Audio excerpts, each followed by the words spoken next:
The X-Zone Radio Show with Rob McConnell is largely an opinion talk show. All opinions, comments, or statements of fact expressed by Rob McConnell's guests are strictly their own and are not to be construed as those of the X-Zone Radio Show or endorsed in any manner by Rob McConnell, rel-mar McConnell Media Company, the X-Zone Broadcast Network, its affiliated networks, stations, employees, or advertisers.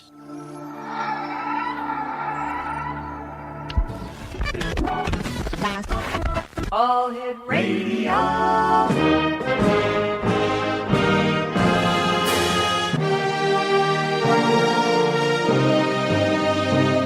Welcome to the X Zone, a place where fact is fiction and fiction is reality. Now, here's your host, Rob McConnell.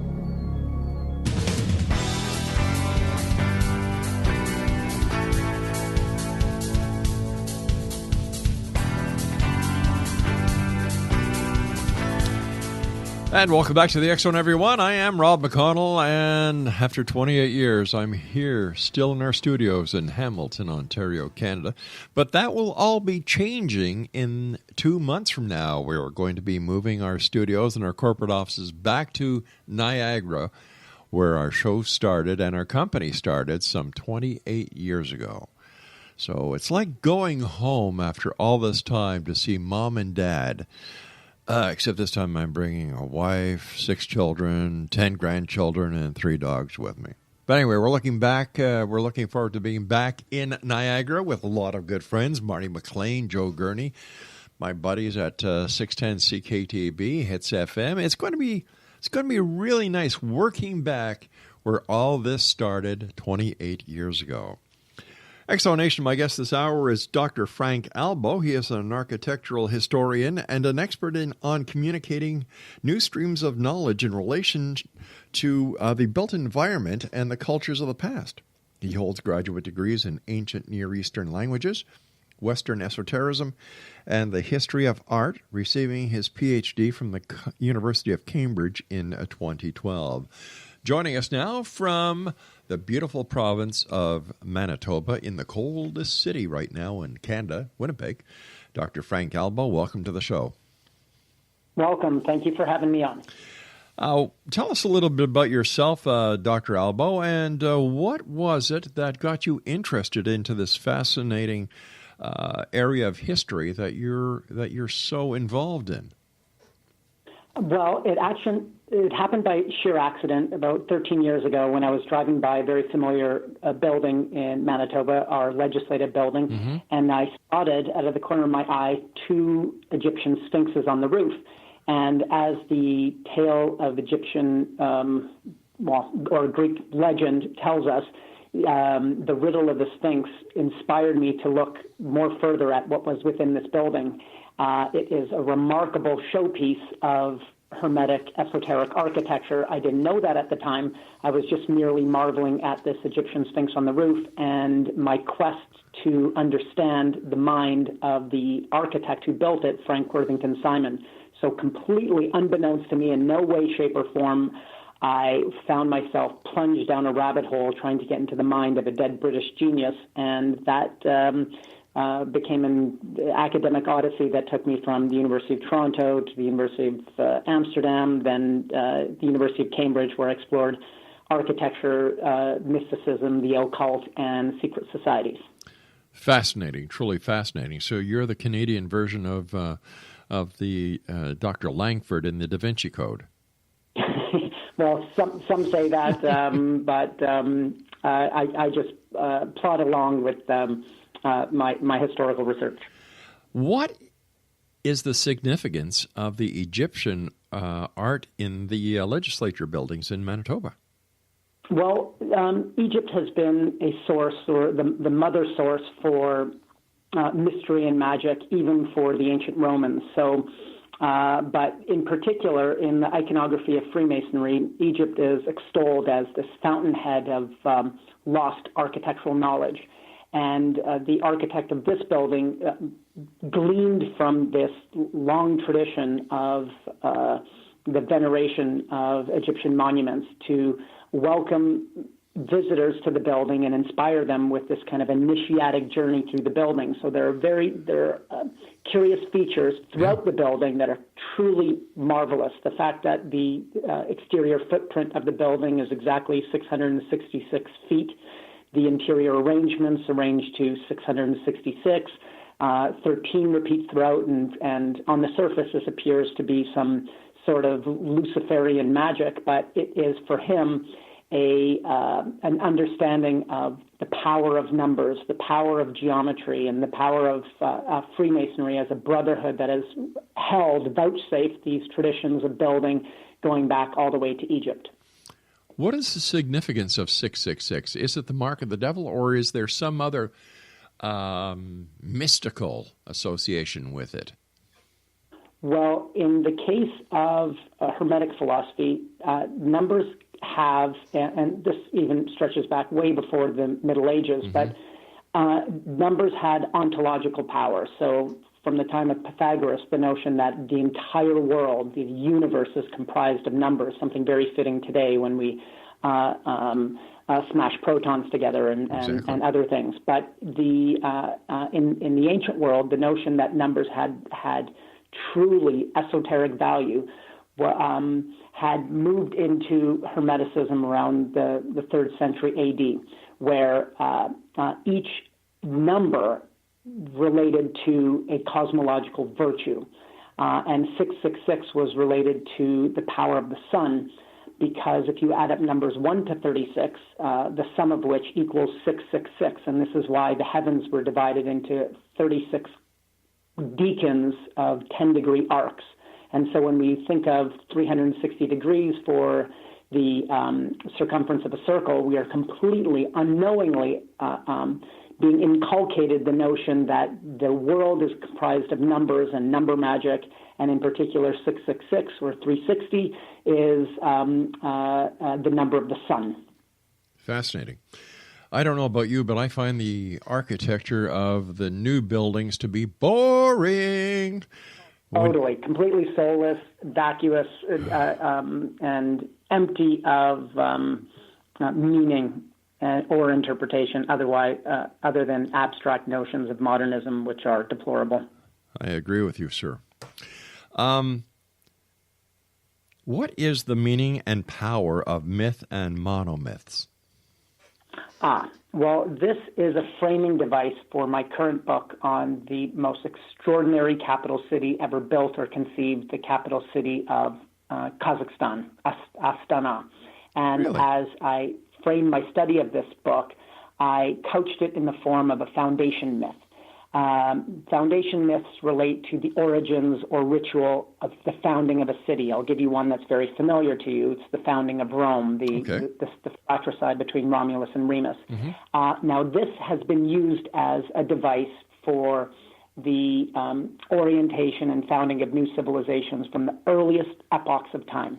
So looking at this city, what completely marveled me was that myth, folklore, and some of the oldest myths of world civilization were being built and encoded in the architecture of this capital.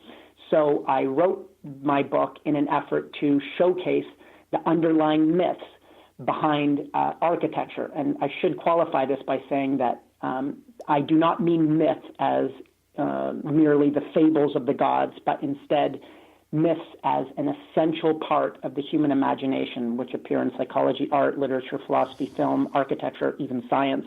But the very notion that myth provides us with a glimpse to the essential truths of the human condition. And to me, myth is essential to actually rediscovering who we are and where we are going. What is the foundation of myth, sir? Foundation myths? Well, the foundation myth is just a way of signaling a new order of things. So in order to have an effective foundation myth, you need three fundamental ingredients. You need some remnant of archaeological fact, you need a compelling story, and you need a piece of monumental art or literature.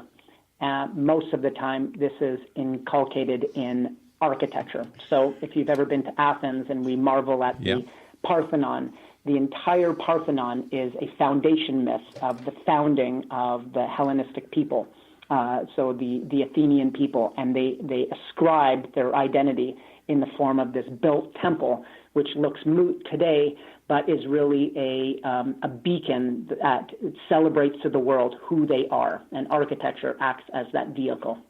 You know, many people, when you talk about ancient history, they roll their eyes back as if it is of no significance. And yet, I believe, sir, that the ancients were far more ahead than we will ever give them credit for, because not very many people really pay attention, true attention, like you do, to the significance of ancient architecture, ancient history, and what they had accomplished. Oh, I couldn't agree more. I believe very strongly that there was an epic golden age of which we are been in perpetual degeneration. The remnants of that golden age is left in the monuments of the ancient world. And to some extent, our cities, our buildings, and our public spaces today are in code and provide us with reminders of these old vestiges, these old truths that were passed down in art and architecture. Please stand by, Dr. Albo. You and I have to take our first break, sir. Exonation, our guest this hour is Dr. Frank Albo. The website is www.astanamyth.com, and the good doctor and I return on the other side of this break as we continue here in the X Zone from our broadcast center in Hamilton, Ontario, Canada. Don't go away.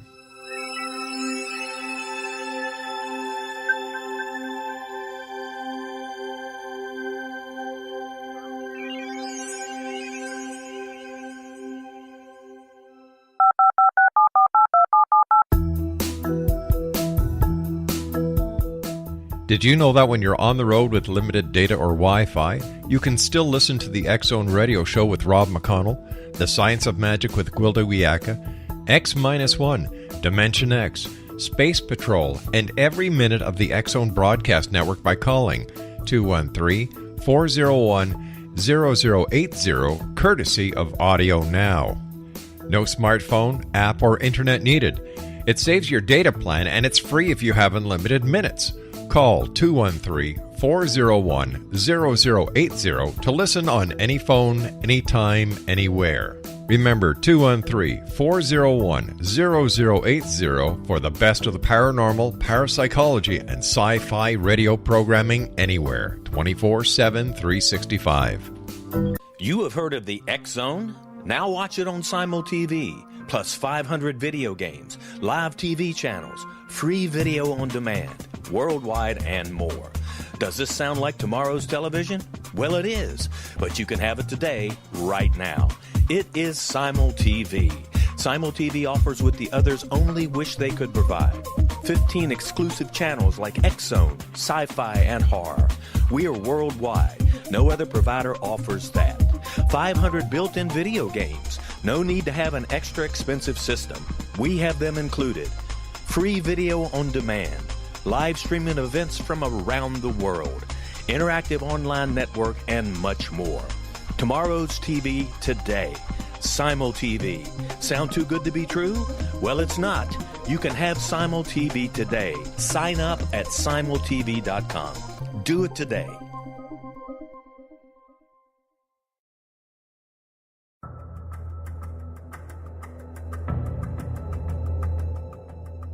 Modern Esoteric, Beyond Our Senses by Brad Olson, consummates the lifology story about where humanity originates. It is the lost continents, the primitive wisdom, the mythos of creation, and the rethinking of ancient history as we are taught in academia. There is much more to the story than what we have been told. As this is the first book in the Esoteric series, Modern Esoteric starts at the beginning of time and accelerates up to this modern age. Future Esoteric is book 2 in the series and takes a forward-looking position ahead of today with an open and honest examination of the ET issue and various unexplained phenomena. To discover the writings of author Brad Olson, visit www.bradolson.com. That's www.bradolson.com. XZRS.com.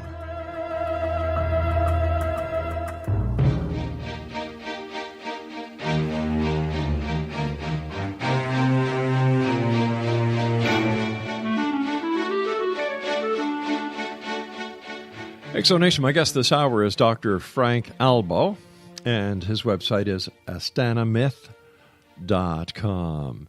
Doctor, what are the three global cries in book, or crisis in book? Well, what I did with this particular book, and let me just step back for a second, Sure. is the reason that I wrote this book is because I was preparing this graduate course on utopian cities, an idea that had been inspired from Plato's Atlantis, and this effort to build paradise on Earth. Mostly they've been forlorn debaucheries that have never worked. However, in preparing this course, I was going to begin with Atlantis and conclude with Astana, the capital city of Kazakhstan. And when I was undertaking my research, I was stumbling upon this web of intrigue that Astana is the world capital of the Illuminati. Now, as somebody who has taken a great deal of explored this subject to a great degree, that is, Freemasons, the Illuminati, and secret societies as it pertains to architecture, I had no idea about these associations. We could later go into why that is. So what happened was, as I began looking at what you see in Astana, a giant glass pyramid, a massive UFO-shaped building, several other, a Tree of Life monument, and several other things, I realized that what was happening beneath the architectural facades of Astana was a solution to the three greatest crises of our time. And as I see it, it is religious extremism, the sustainability of the planet, and the proliferation of nuclear weapons. So the buildings in Kazakhstan signal and provide a unique solution to how we can ameliorate this global threat. When you're talking about Kazakhstan, that blows me away, because here you are in a country that is war-torn. It appears to be of no great significance on the surface, and yet the way that you've described it, to me, it's the center of what's going on right now. How did they get there? Well, I would dispute the notion of them being war-torn. They're remarkably the jewel of Central Asia. They're sandwiched between Mother Russia and Mother China, and they've carved out of the most deplorable conditions in the 20th century this oasis of power. Kazakhstan is very lucky in being having a kind of full house of natural resources: gold, diamonds, gas, uranium, and oil, a lot of oil. And they have, after the fall of the Soviet Union, right, they were the least likely country to survive of the post-Soviet countries. There were about 15 of them, and it was ranked number 15, and today it is number 1. And what they did is that they used they went back, speaking of our earlier discussion of going back to the ancient world, they went back to their own ancient past and recovered ideas and principles from the Central Asian nomads, which had inspired the cultures of Egypt, and I mean ancient Egypt, First Kingdom, early dynasty Egypt, and the cultures of Sumer. The cultures of Egypt and Sumer have in themselves an earlier source, and that comes from the cultures of Central Asia. And when Kazakhstan found it or rediscovered its identity, being culturally imperialized for thousands of years, they only recently had their independence. They went back, stretched all the way back to their ancient primordial past to recover principles that they believe had been lost. And then they used them as a pretext to redefine themselves and build a capital city that is unlike anywhere in the world. And what's so bizarre about this all is that the moment you think Kazakhstan, the immediate association in most people's minds is the homeland of Borat. Yeah, exactly. And So I subvert these notions and show you how there is a blueprint beneath the surface in Kazakhstan, making it more unique than any other city, even more than the capital city of Amarna, the foundation capital of Akhenaten in ancient Egypt. So I'd be delighted to go through this with you. And so what I did was I further wrote within the book a secret message that I'm hoping someone very soon will decipher. There is a $30,000 riddle contained in my book that relates to a way in which I think we can rid the world of this common problem. And what is the common problem, sir? Nuclear proliferation, the sustainability of the planet, and religious extremism. So how is this riddle going to make this world a nirvana? Because it requires each reader to explore and study my text in great detail. There is I will provide one example. Okay. In the 2nd century BCE, when the Hebrew Bible, the Pentateuch, was translated into Greek, there were 70 scholars that got together and said this would be a huge travesty because to translate the Hebrew text into any other tongue would be an abomination because you would lose the inherent meanings behind the letter-level words. That notion being that at one level of reading, the Bible is a bunch of allegorical stories. At another level of reading, there is a deeper truth to the letters of the Bible. Similarly, I think that this is true not only in literature, but in art and architecture.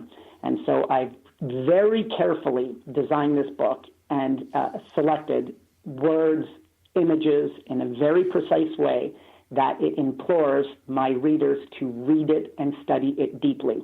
I cannot reveal any more than that, other than there are enigmas and secrets in the book that come from my long study of esotericism, the cultures of the past, and the language of secret societies. So what qualifications would a person need to read your book in order to understand all that's in it? It's very facile. It's hidden in plain view. Just read the text, look at it closely. I'm even the very approach, how I composed this work, was an homage to the Oxford Inklings. Are you familiar with their body of work, sir? No, sir, I'm not. Okay, the Oxford Inklings were a literary circle that was comprised of J.R.R. Tolkien, no doubt you've heard of him, and Yes. C.S. Lewis and Owen Barfield and Charles Williams. And they met in a pub in Oxford to what they believed deal with the most ominous threats of the 20th century. And for them, they identified three problems were the root cause of the war, the First World War and the Second World War. And it was alienation, it was disenchantment, and enemy. And they set out to write mythic literature as a way to change the minds of the youth. And I think that they've been mighty successful in that effort. So when you're reading Lord of the Rings or you're reading the Chronicles of Narnia or Prince Caspian, unknowingly, the whole effort behind that literary exercise was to re-enchant the world, make us not alienated, and bring back old social norms and values. And I took the same effort in the 21st century, and I identified what are the three greatest problems as I see it. It's disputable. Other people might not agree. The three greatest problems I see in the 20th century, 21st century, as I denominated: religious extremism, planetary sustainability, and the proliferation of nuclear weapons. And I couched this in a form of a book that I intend you to read at a very deep level. You could read the narrative. It's scholarly research. As far as I know, no other book is written like this as a work of scholarship and historical veracity, but at another level altogether, containing a series of embedded clues, for the worthwhile reader. And the person who entertains this quest, I think, will understand why I set out to do it in this way. So why is this so important? What happens if Lewis and Tolkien and the others who are sitting in this pub were all wrong? Like you're only taking, excuse me, sir. Whoa. Sir. I wasn't finished. Okay. Like you're taking the words of three people as if it was actually coming out of the mouth of Jesus Christ. How can we do this? Well, I don't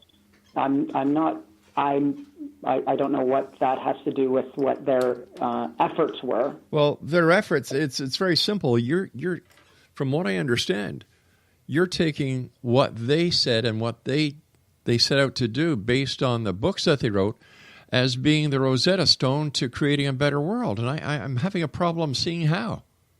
Okay. It appears you're not too familiar with the works of C.S. Lewis. When he first started off as,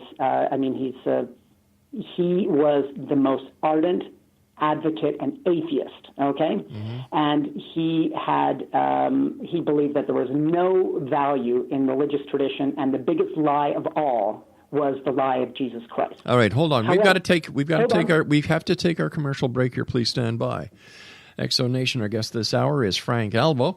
His website is www.astanamyth.com, and we'll be back on the other side of this break as we continue here in the X Zone from our broadcast center in Hamilton, Ontario, Canada. Don't go away.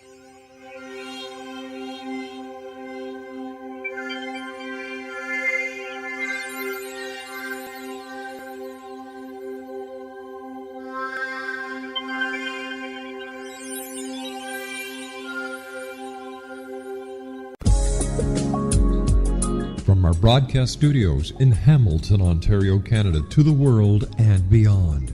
You're watching the X Zone Broadcast Network, www.xzbn.net.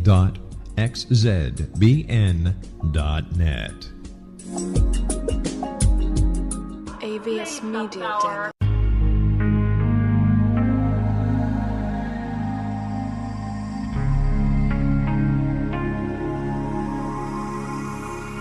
The scientist and the mystic have been on an age-old, relentless search with one thing in common. They seek truth. Their paths converge in the 40,000-year-old practice of shamanism, an ancient science delving to the quantum level of life, facilitating healing, manifestation, and evolution.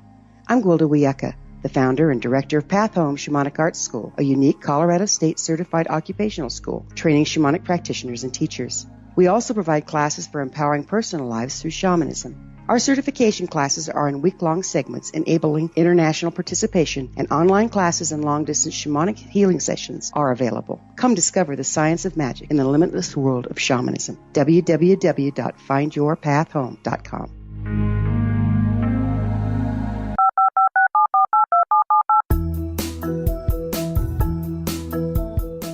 Did you know that when you're on the road with limited data or Wi-Fi, you can still listen to the X Zone Radio Show with Rob McConnell, The Science of Magic with Gwilda Wiyaka, X-1, Dimension X, Space Patrol, and every minute of the X Zone Broadcast Network by calling 213-401-0080, courtesy of Audio Now. No smartphone, app, or internet needed. It saves your data plan, and it's free if you have unlimited minutes. Call 213-401-0080 to listen on any phone, anytime, anywhere. Remember 213-401-0080 for the best of the paranormal, parapsychology, and sci-fi radio programming anywhere, 24/7, 365.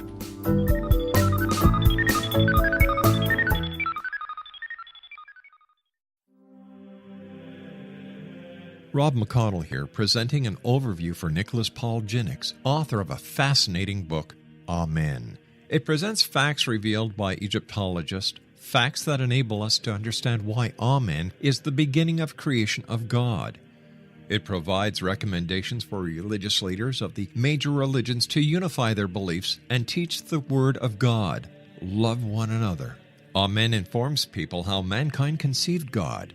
It was the Egyptians that developed the concepts of a soul, a hereafter, and Son of God. And finally, after the worship of many gods, they conceived the belief in one universal God, the maker of all there is. For more information, visit www.futureofgodamen.com. That's www.futureofgodamen.com.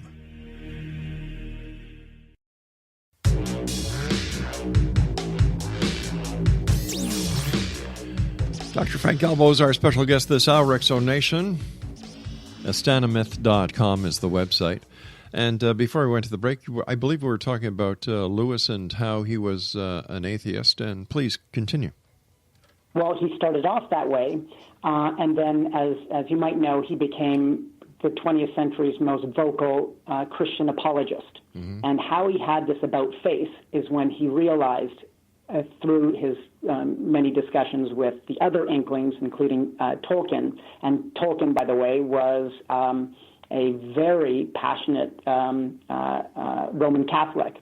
And so in their works, which on the surface appear to be pagan stories of lore and Norse mythology, beneath them is the deeper Christian message. And both of them were deeply moved by this, and their works, on one level, have just been understood to be this kind of Hollywood epics, but beneath them, both had sought to create a kind of newfound Christian revelation. Could one of the problems of the world be today that religion hasn't grown with society, and therefore society looks at religion as not being an unnecessary part of its existence? Because there have been more wars that have been fought in the name of religion, more people dying, and so on and so forth. So why do we need religion in the 21st century? Well, precisely. I don't. I can understand why that's disputed. For Tolkien and Lewis, they thought that religion, in particular the Christian faith, provided the backdrop by which we could rediscover who we are, where we are going, and in particular, the basis of all civil society.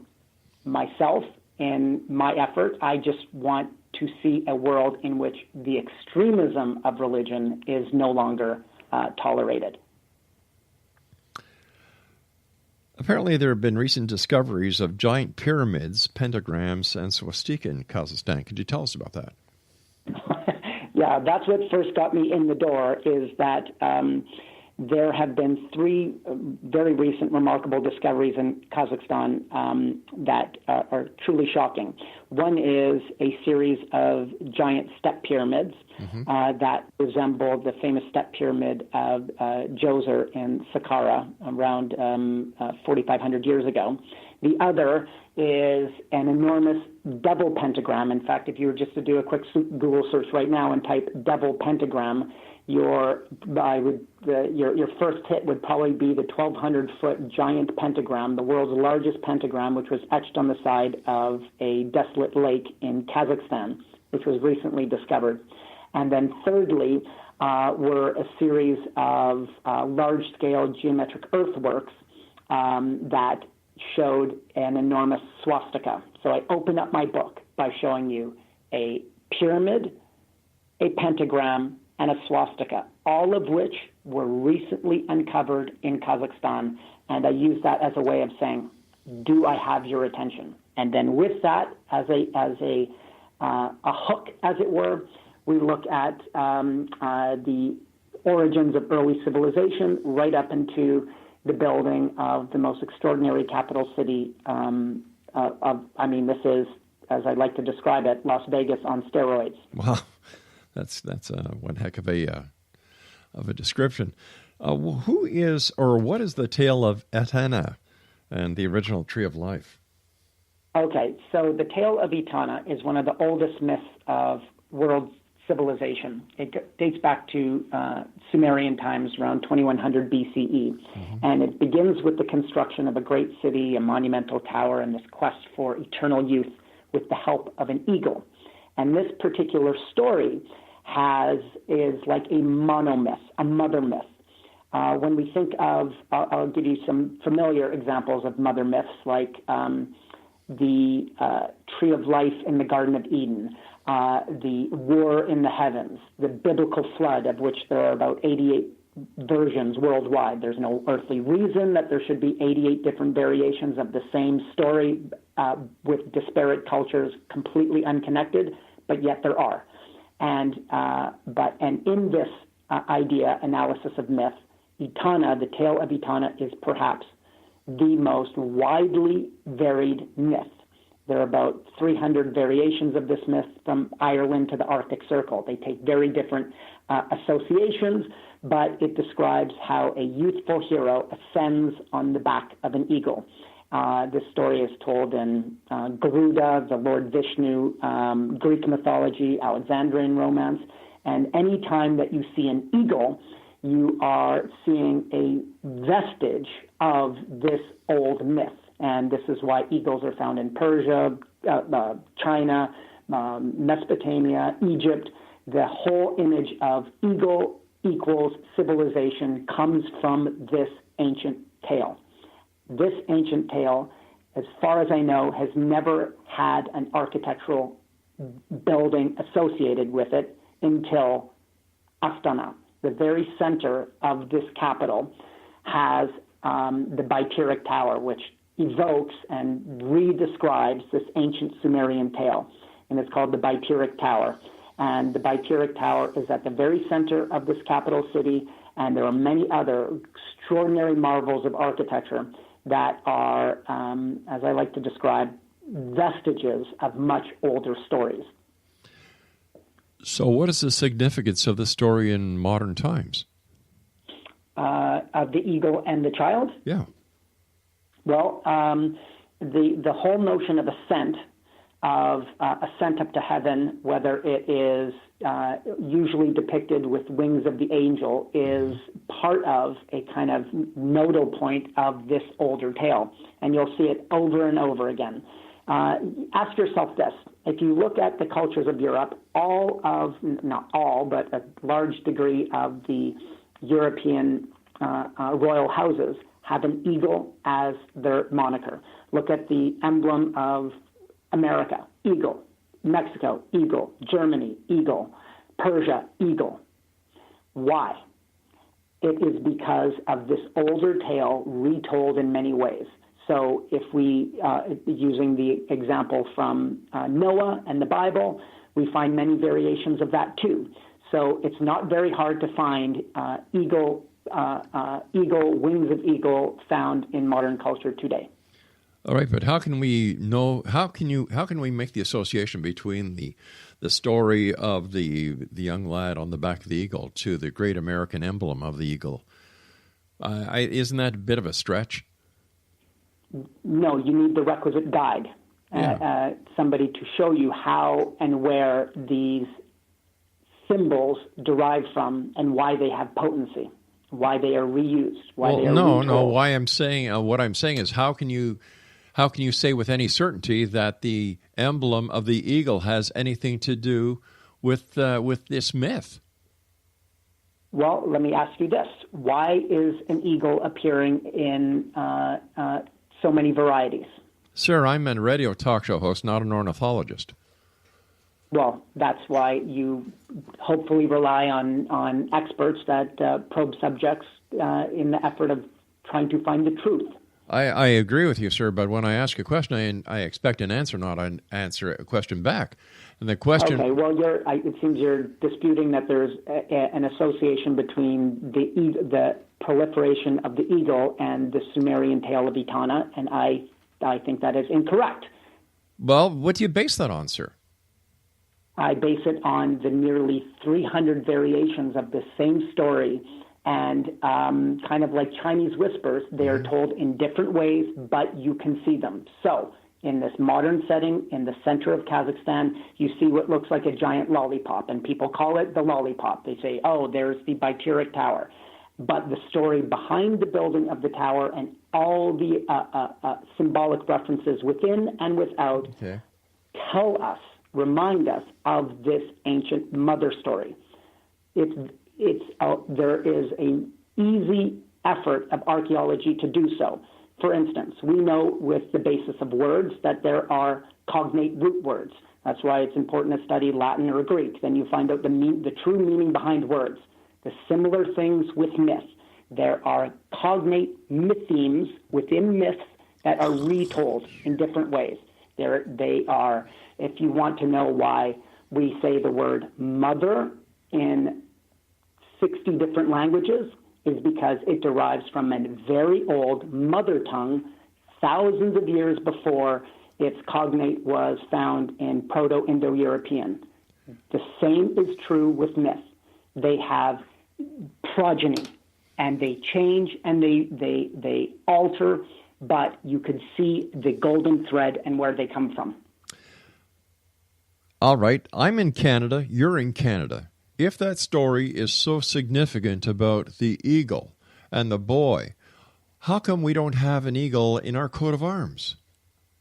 Well, I mean, I'm not saying every culture had used this, but the eagle takes on the variation of the phoenix, for instance. So what we look at as the phoenix or the dragon, the recurring of this bird, even in ancient Native American traditions, for instance, the Anishinaabe of the Plains have as their central emblem the eagle.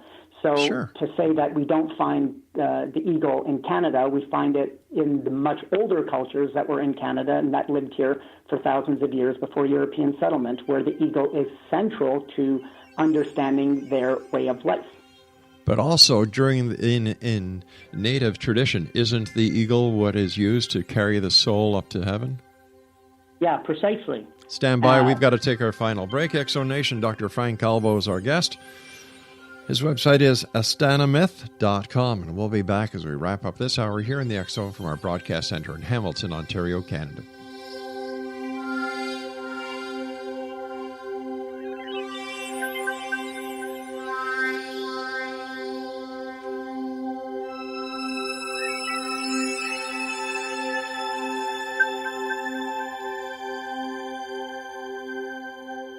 You have heard of the X Zone? Now watch it on Simul TV, plus 500 video games, live TV channels, free video on demand, worldwide, and more. Does this sound like tomorrow's television? Well, it is, but you can have it today, right now. It is Simul TV. Simul TV offers what the others only wish they could provide. 15 exclusive channels like X Zone, sci-fi, and horror. We are worldwide. No other provider offers that. 500 built-in video games. No need to have an extra expensive system. We have them included. Free video on demand. Live streaming events from around the world. Interactive online network, and much more. Tomorrow's TV today. Simul TV. Sound too good to be true? Well, it's not. You can have Simul TV today. Sign up at simultv.com. Do it today. The new nonfiction book, Razor of Madness, is similar to cult movies like Clockwork Orange, Dragon's Tattoo, or The Other Side of Hell. Wayne Morin Jr. and Thomas Lee Howe will expose widespread and systematic deficiencies in this thought-provoking tell-all novel. Mind control rages among scholars in law schools. Human rights are ignored while thought reform and mental manipulation are accepted practices used as behavior modification. Dr. Louis Jolyon West comes to mind. Media and public scrutiny shows that United States mental hospitals are in fact destructive murder industries. Razor of Madness expose novel details this epidemic through an in-depth professional and personal investigation. For decades, there has been a revolving door policy that still releases killers and pedophiles back into society. The maestro of mind control continues to haunt America to this very day. Razor of Madness is available in paperback or as a downloadable ebook at Amazon.com. I'm William S. Peckham. If you enjoy a good mystery with a touch of the paranormal, then you'll love my novel, From Out of the Woodwork. It's the story of a young Toronto contractor, Sean Kennedy, who buys derelict homes, guts them, and turns them into multi-family dwellings. Slums just waiting to happen. When Sean buys 29 Livery Lane, the house fights back. Former owners unexpectedly come out of the woodwork as he starts the destruction. The apparitions come to him when he touches old books, reads hidden letters, rummages through old boxes. finds a locket or reads a discovered manuscript of a murder mystery. From Out of the Woodwork will take you from 1899 to the horror of the World Trade Center, September 11, 2001. Check out From Out of the Woodwork on my website, www.williamspeckham.com.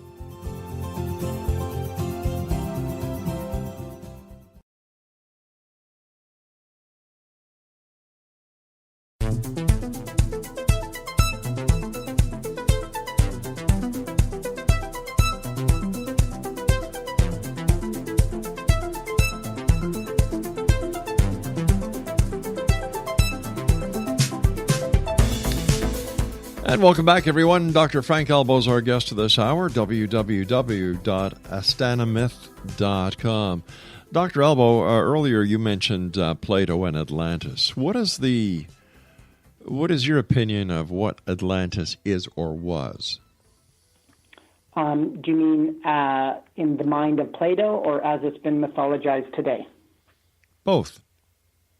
Okay, well, Atlantis was, according to Plato, a perfect concentric capital that was the mother capital for the cultures of ancient Egypt. He uses the Republic as a basis to show us that we can have an enlightened capital, and this effort to do so has been re-evoked in many works of literature and form. We wouldn't be thinking about Atlantis in the way that we do if it wasn't for 19th century scholarship and the effort to try to find Atlantis. I don't know where it is. I don't think anyone does, but I do think that there is probably some truth to it. So why is it then that there was only one person, Plato, who ever talked about Atlantis, if in fact it did exist? Well, Plato's, we need to put Plato in a totally other category because all philosophy is a footnote to Plato. Those aren't my words, that's the words of Alfred North Whitehead. But Plato is unique in having, as a philosophical figure, provided so much that serves as the foundation of Western culture. And for him to ascribe to its truth, and me being very fond of who he is and what he's done, then I think it's, important to give it some credence. Even though he's the only person who ever talked about it? Well, yes. He was the only person that ever talked about the forms, too, and the idea that there is some other world in which every other thing that we know in this world is a mere shadow projection. He was also the first to talk about the word as the logos, which appears in the very first verse and prologue of John. So when Plato speaks, we should pay attention. But he's only one person. Well, okay, but he is... I mean, what are you insinuating? That just because it's one person, he doesn't carry the signature of truth? That's exactly what I'm saying. Because if this was true, if in fact Atlantis was real, would there have not been more than one person talking about it, recording it, or wouldn't it appear in history or in ancient civilizations? What do you mean in ancient civilizations? Well, wouldn't there be a record of it somewhere? In what way? History. I mean, how about this as an example? There is no reason to believe that there's no archaeological evidence for David. Zero. There's no extra-biblical evidence of David. There's no extra-biblical evidence of Moses. There's no extra-biblical evidence of Abraham. Exactly. So why should we believe that those are true, too? I don't. Well, yeah, and you could be right. So why should the works of these, for all we know, imaginary people be taken as points of scholarly investigation? An imaginary person. You're not purporting that Plato was imaginary. No, I'm saying that that his belief in Atlantis may have been imaginary. Because if it was... he used it as a way to tell a deeper story. He also has a myth of Ur. and it is used in a very particular way to showcase the principles of civil society and an enlightened republic. So we shouldn't be taking things at their most literal value, and that is directly what Plato wants you not to do, is to take him literally, but to, in fact, read between the lines. Well, That's why we continue to read him today. So why wouldn't he just say what he meant and meant what he said? You know, why all the cloak and dagger stuff? Why all the hidden messages? Why all the layers upon layers upon layers? Hidden messages. He's very. If when you start digesting Plato, you realize we could learn a great deal from his level of rhetoric, skill, and analysis of speech and thinking. So sometimes he speaks allegorically, sometimes it's matter of fact. But if he ever talks about numbers and geometry, it's best to pay attention. That's just the way he's decided to write. If his message was so important and so prolific. It is. We're still talking about him. Oh, yeah, we're still talking about Santa Claus. We're still talking to Plato, Socrates. Man, he doesn't listen. Pupil, Aristotle. We have nothing. Blah, blah, blah, blah, blah. Civilization rests on two truths.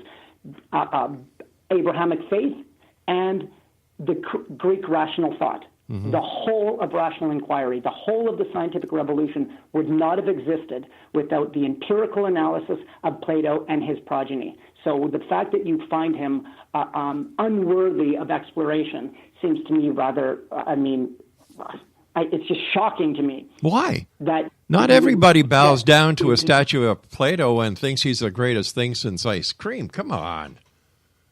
But I don't think we should bow down to him, but we should certainly pay attention. I mean, who are your literary figures that you look up to? None. I don't have any. I don't glorify people who him. Yeah, I don't know why we've gone onto this tangent about Plato and Atlantis. It seems like this is like an unnecessary tributary.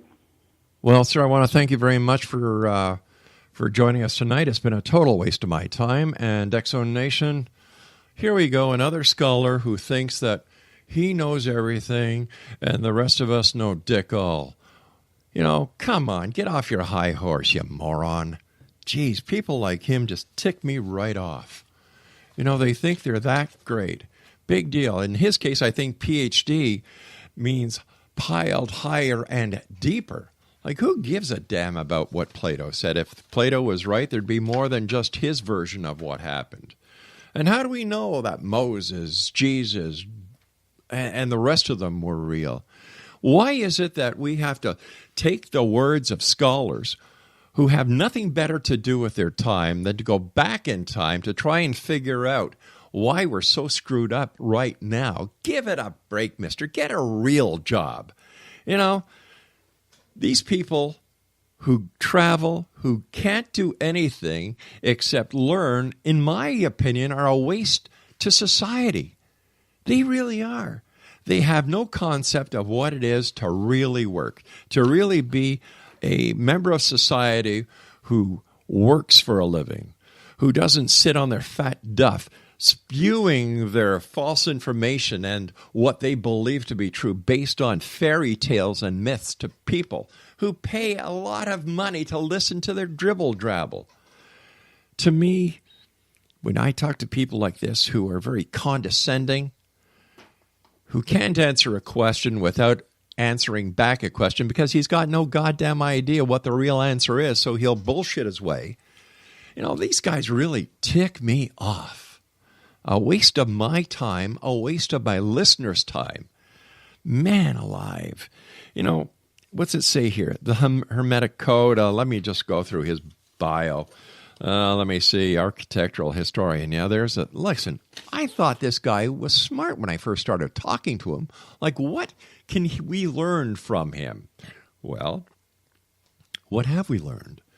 That he's not very considerate. He doesn't listen. He can't answer a question. Maybe it's because the Manitoba weather is a little bit too cold and he didn't get thawed out in time for this interview tonight. That could be because it does get very cold in Manitoba. And, he sends us 1, 2, 3, 4, 5 video links and a whole bunch of other garbage that I'm not going to even get into. Yeah, come on. We've had historians on the show. We've had archaeologists on the show. Gosh, Frank Joseph, Dr. Michael Cremo, and others who, when they're on the show, you learn something. You actually understand and appreciate the work that these people have done. They talk to you so that you can understand, and they stop. And when you ask a question, do you know what? They give an answer, a logical answer. But when you get these people who are so high and mighty because they've gone to Cambridge, this place, that place, and because you don't think that the sun rises and falls around Kazakhstan, they get a little testy. I'm sorry, Exo Nation, I didn't mean to put you through this hour of dribble-drabble. But these people really tick me off. In my opinion, they are a waste in society. They are truly a waste of society. Because obviously what the ancients didn't work for them. Because if it worked for them, man, this would be nirvana, right? How about this, Exo Nation? If they were so smart, these lost ancient civilizations, they'd still be around today. But all they've left are ruins and members of the educational field who think that they know best. I'll be back on the other side of this break. Don't go away.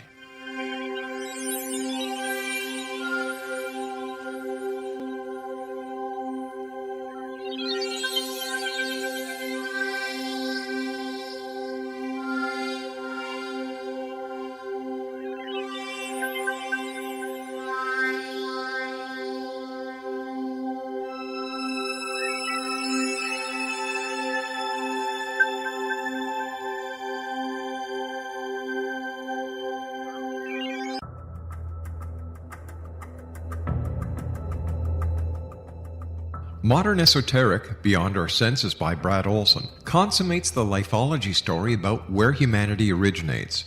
It is the lost continents, the primitive wisdom, the mythos of creation, and the rethinking of ancient history as we are taught in academia. There is much more to the story than what we have been told. As this is the first book in the Esoteric series, Modern Esoteric starts at the beginning of time and accelerates up to this modern age. Future Esoteric is book 2 in the series and takes a forward-looking position ahead of today with an open and honest examination of the ET issue and various unexplained phenomena. To discover the writings of author Brad Olson, visit www.bradolson.com. That's www.bradolson.com.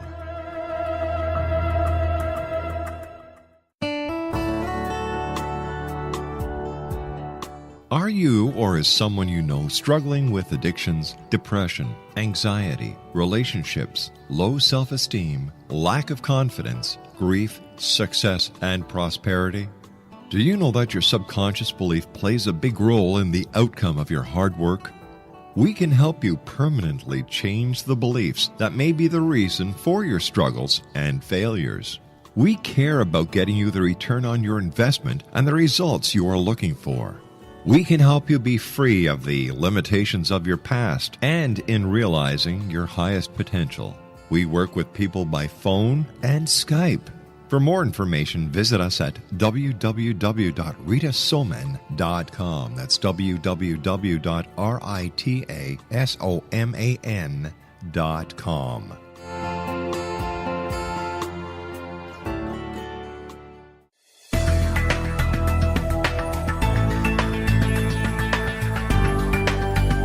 Do you think you have energy problems in your home?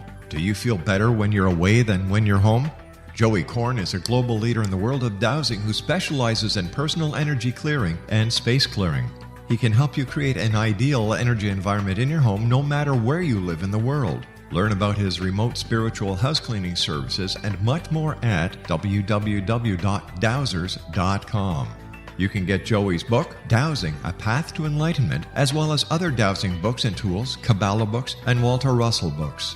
Joey's work is really amazing. Go to dowsers.com right now. That's DOWSERS.com, or call 1-877-DOWSING. That's 1-877-369-7464.